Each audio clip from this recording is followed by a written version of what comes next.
Hello दोस्तों, नमस्कार। जय राम जी की। तो आप लोग दोस्तों कैसे हो? इस वीडियो में हम आपको बताएंगे कक्षा 10वीं की गणित। और इसका एक क्वेश्चन होता है, एक क्वेश्चन है 120 और 145 का एलसीएम और एचसीएफ ज्ञात करना। तो इसमें एचसीएफ एलसीएम निकालना है, उनकी जांच भी करना है।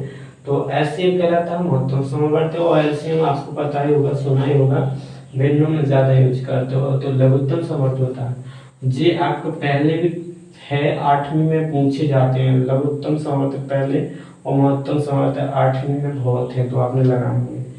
तो नहीं भी लगाए तो हम इस वीडियो में बताएंगे। उसमें आपने लगाए होंगे किसमें, चाहे जोन सी विधि से लगा लो, उसमें तो लगाते हैं बहुत विधि रहे, लेकिन इसमें अपन को नई विधि पढ़नी है 10वीं में, इसलिए कहते हैं आगे बढ़ते जाओ अलग अलग प्रकार से। अब तो इसमें आपको एलसीएम एचसीएफ निकालने का ऐसे गुणनखंड विधि से निकालना है 10वीं में, गुणनखंड विधि से। तो आपको गुणनखंड विधि लगाएंगे, लेकिन इसमें नहीं लिखा कोई विधि तो आप चार जो कुछ भी लगा सकते हो, ठीक है। तो यहाँ पर देखो लिख देंगे, हल लिख दिया तो लिख देंगे आवाज गुणनखंड विधि से। क्या आवाज गुणनखंड, आवाज गुणनखंड विधि से निकालने अपन को इसके क्या एचसीएफ एचसीएफ निकालना है, एलसीएम निकालना है। आवाज गुणनखंड होते गुणनखंड का है ना, तो गुणनखंड कह देंगे 120 के गुणनखंड।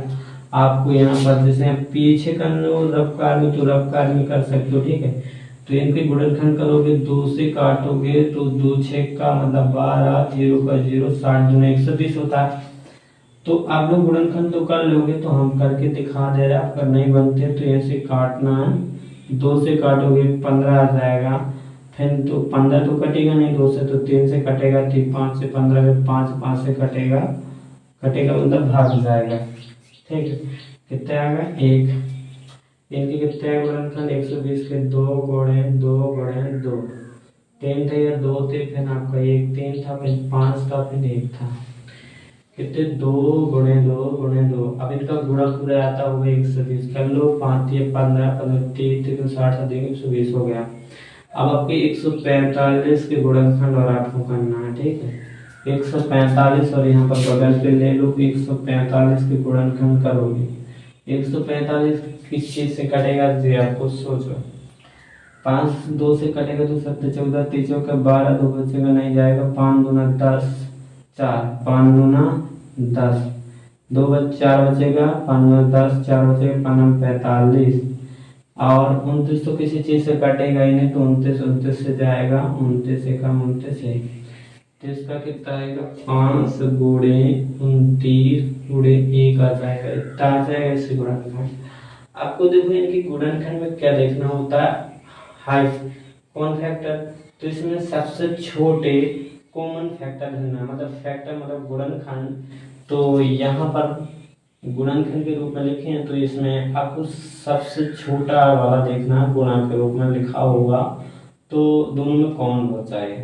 लेकिन ये भी छोटा है लेकिन कॉमन नहीं है, 3 भी छोटा है तो ये भी कॉमन नहीं है, 5 भी छोटा है, इससे तो छोटे ही है, लेकिन 5 तो कॉमन है दोनों में, तो सबसे ये कॉमन है ना ये, तो इसको ही उठा लेंगे।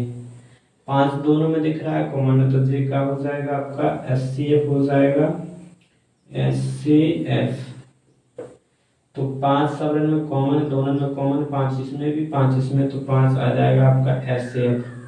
जोड़ा उठा लिया अपन ने, 5 आ गया, तो ये आपका ऐसे। अगर एक और जोड़ा हो तो 2 5 लिख देते, ठीक है।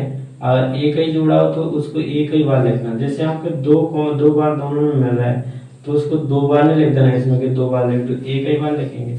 अगर 1 और 5 यहाँ पर हो तो 1 5 यहाँ पर, तो 1 5 और आ जाता है गुणा में, तो फिर कैसा हो जाता है 25 एचसीएफ हो जाएगा, ठीक है। तो ध्यान रखने कैसा, तो ये आपका क्या होगा 5 आंसर हो जाएगा एचसीएफ। तो अभी तो इतना आया, ठीक है। अब देखो एचसीएफ कितना आएगा 5, यहाँ से ज्यादा नहीं जाएगा ना, अब कहाँ से आएगा।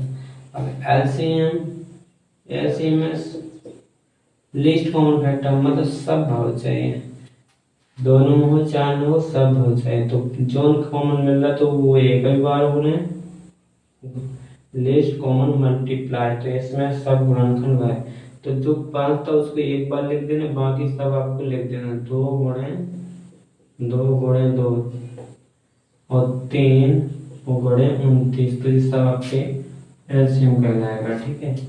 एलसीएम कितना आ जाएगा आपको, इनको गुणा कर लो। देखो जी आपका कॉमन में रहता है 5, तुमने एक बार लिख दिया और बाकी ये 2 3 थे, सब 2 3 आ गए और 29 था तो 29 आ गए दोनों के। ठीक है, तो ये कहलाता है एलसीएम लघुत्तम। तो यहाँ पर देखो इनका गुणा करोगे 5 कितना हो जाएगा, 5 या 15, 15 दूना 30, 33 60 60 दूना 120 हो जाएगा ऐसे। बस 29 का गुणा करना है इसमें, तो 29 का गुणा कर दो, तो 120 में 29 को गुणा कर लो आप लोग, तो आपका एलसीएम आ जाएगा 0 9 2 18 1 9 2 18 1 9 1 9 10 0 2 2 4 2 1 2 0 8 4 3 कितना आएगा 34 80। ये आपका एलसीएम आ गया अपवाद गुणनखंड विधि से। अब इसकी आपको जांच करनी है, तो इसको जांच के लिए हम इसको ये मिटा देते हैं। ठीक है, और इसको आपको जांच करनी है तो यहाँ पर लिखेंगे जांच। तो जांच का फॉर्मूला होता है एचसीएम गुणे एचसीएफ। तो एलसीएम गुणे एचसीएफ बराबर कितना होता है, दो संख्याओं का गुणनफल, दो संख्याओं का गुणनफल। तो ये जांच के लिए होता है। तो इसमें आपको क्या करना है, एचसीएफ एलसीएम को गुणा करते हैं। एचसीएफ कितना था 5, एलसीएम कितना था 34 80 गुणे एचसीएफ 5 था। अब दो संख्या आपकी कौन सी 120 145, 120 गुणे 145 करेंगे। अगर दो ही बराबर आ जाए तो आपका गुणा सही बात, एचसीएफ एलसीएम सही है, नहीं तब गलत होगा। इसका गुणा करोगे तब 0 8 5 4 इसके 4 5 का 20 4 24 के मतलब लगे तो 5 या 15 तो 17 कितना का 17 400 हो गया। अब 120 में 45 का गुणा कर दो भाई, कर दो 145 के 0 को 0 5 10 एक हासिल 5 1 6। अब इसको 4 को कर दो 0 4 2 8 4 2 8 4 1 4 एक और 0 2 1 0 0 8 6 14 4 1 6 7 1 कितना इतने आते हैं वो 17 400। इसी साइड भी इतने आ गया, तो जी आपका क्या होगा सही है, मतलब आपके दो ही बराबर हैं, तो जी आपकी जांच भी आपकी सही आ गई, तो जांच हो गई। क्या होगी, जांच हुई।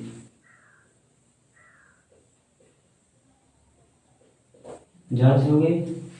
अब आपको ये सवाल सही है, ठीक है, आपको क्लियर हो गया, कोई डाउट नहीं है। और ऐसे ही करना 4 नंबर में आता है जी आपको जांच सम्मा, जांच और जी आपका प्रश्न कितना है, ऐसा पूरा 4 में आता, तो बहुत अच्छे मौका है आपको 4 नंबर पाने की, और बहुत जल्द अच्छे से लगाओगे तो बेहतरीन तरीके से नंबर भी मिलेंगे आपको। ठीक है, और इस वीडियो में अगर वीडियो पसंद आओ तो लाइक करना, आपका कमेंट करके जरूर बताना वीडियो कैसा लगता है, और मिलते हैं नेक्स्ट वीडियो में। जय राम देवी।